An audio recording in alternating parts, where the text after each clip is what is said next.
ایک بھائی نے سوال پوچھا ہے کہ مہر کی کم سے کم مقدار اور زیادہ سے زیادہ مقدار کتنی ہونی چاہیے اور مہر فاطمی کی مقدار کی وضاحت فرمائیں۔ بیوی کو حق مہر دینے کا شرعی حکم کیا ہے؟ آیا فرض ہے یا واجب ہے یا سنت ہے؟ کیا حق مہر کے بغیر نکاح منعقد ہو سکتا ہے؟ جواب: ایک، یہ مہر کی کم سے کم مقدار 10 درہم ہے اور 10 درہم کا وزن موجودہ زمانے کے رائج وزن کے اعتبار سے 2 تولہ 7.5 ماشا چاندی ہے، یعنی 30 گرام 618 ملی گرام چاندی۔ چاندی کی قیمت میں اتار چڑھاؤ ہوتا رہتا ہے، لہذا مہر کی ادائیگی کے وقت بازار سے اس کی قیمت معلوم کر لی جائے۔ مہر کی زیادہ سے زیادہ مقدار شریعت میں مقرر نہیں ہے، البتہ دونوں خاندان باہمی رضامندی سے جو مقدار طے کر لیں وہی مہر ہوگا۔ البتہ مہر میں اتنی رقم مقرر کر لینا جس کی ادائیگی شوہر کے لیے مشکل ہو، محض دکھلاوے کے لیے زیادہ رقم مقرر کر لینا مناسب نہیں ہے۔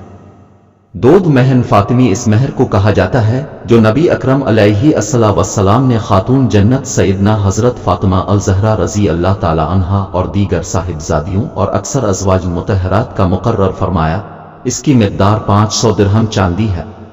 مہر فاطمی تولہ کے اعتبار سے 131 تولہ 3 ماشا ہوتا ہے۔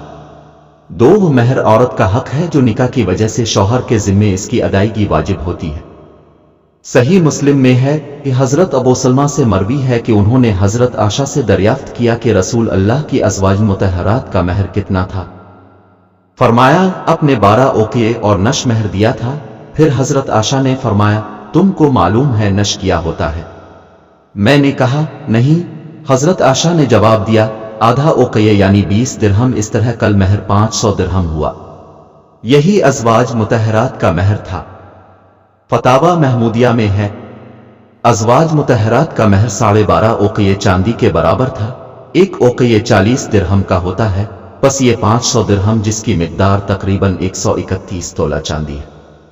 جواہر الفقہ میں ہے مہر فاطمی جس کی مقدار منقول 500 درہم ہے، جس طرح عام روایات حدیث میں ہے اس کی مقدار موجودہ روپے سے 131 تولہ 3 ماشا ہو۔